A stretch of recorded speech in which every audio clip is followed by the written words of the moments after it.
সালটা ২০০৫। Pakistan cricket board থেকে বিসিবির কাছে আসে নারী দলের সিরিজ আয়োজনের প্রস্তাব। কিন্তু বাংলাদেশের তখন নারী ক্রিকেট দল তো দূরে থাক, নারী ক্রিকেটের অস্তিত্বই ছিল না। তৎকালীন বিসিবির যুগ্ম সাধারণ সম্পাদক রফিকুল ইসলাম বাবুর কাঁধে তখন পড়ে নারী উইং আর দল গঠনের দায়িত্ব।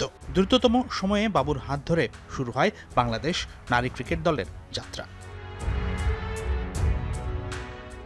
দীর্ঘ সময় পর বিসিবির পরিচালক নির্বাচিত হওয়া সেই রফিকুল ইসলাম বাবুর কাঁধে আবারও এসেছে নারী উইংয়ের দায়িত্ব। প্রচুর সম্ভাবনা থাকলেও প্রত্যাশিত পারফর্ম করতে না পারায় নারী ক্রিকেট দল নিয়ে বড় পরিকল্পনা করছেন অভিজ্ঞ এই সংগঠক।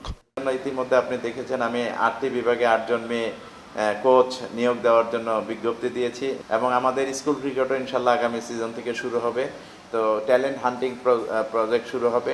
তো এগুলি যদি আমরা করতে পারি আমাদের পাইপলাইনে কিন্তু অনেক ক্রিকেটার আসবে।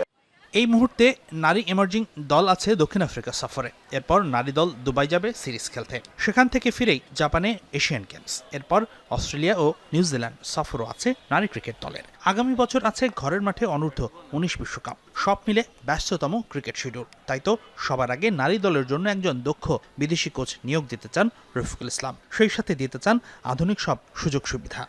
একজন ভালো কোচ আনলে বিশেষ করে ফরেন রিক্রুট হতে পারে, এটা সে যদি আসে তাহলে মানে আমাদের মেয়েরা আরো ভালো করবে ইনশাল্লাহ। আলাদা সুইমিং পুল, আলাদা জিম মেয়েদের জন্য বা আলাদা প্র্যাকটিস মানে মাঠ তাদের জন্য, এগুলি এসেনশিয়াল হয়ে গেছে এবং তারা এখন এটা মানে দাবিদার একটা যে এটা আমাদের করতেই হবে। এটা এদিকে সাম্প্রতিক বছরগুলোতে মাঠের চেয়ে মাঠের বাইরের ইস্যুতে সবচেয়ে বেশি আলোচিত ছিল বাংলাদেশ নারী ক্রিকেট দল। নারী কেলেঙ্কারি, হাতাহাতির ঘটনা, ড্রেসিং রুমে গ্রুপিং হয়েছে বারবার হেডলাইন।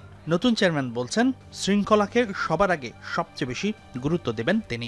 দুঃখজনক অধ্যায় এটা খেলাধুলার ক্ষেত্রে এগুলি আমরা কেউই বরদাস্ত করব না এবং এগুলির ব্যাপারে আমরা একেবারে জিরো টলারেন্স।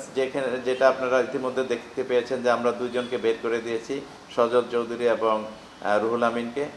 ইনশাল্লাহ এই উইমেন উইংকে কলঙ্কমুক্ত রাখার জন্য যত রকম ব্যবস্থা নেওয়া দরকার প্রত্যেকটি আমরা নিব।